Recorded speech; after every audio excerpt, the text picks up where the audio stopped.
Left. Left side of my face. Okay, 1, 2, 4. Oo nga. Ganda. Yun pala talaga. Okay. I'm Rochelle Mangilinan and I'm ready for my close-up.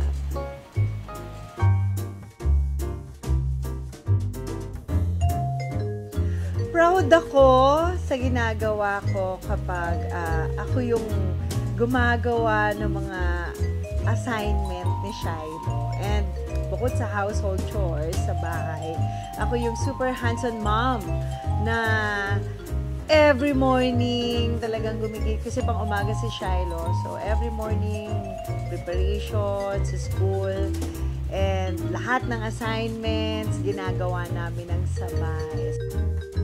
Edad! Sobrang proud. May sigaw. Ayaw na ayaw ko tinatanong ako about sa ilan taon ka na?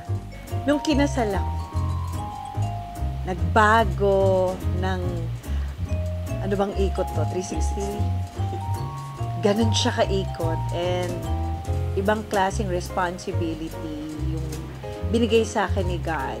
Nabuntis ako kay Shiloh. Yan ang pinaka-perfect.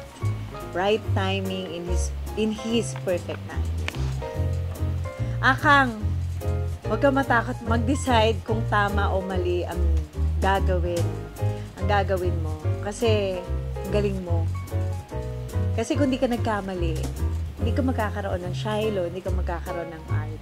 Hindi ka magstay ng ganito katagal sa GMA. Kaya ang galing mo. Galingan mo pa.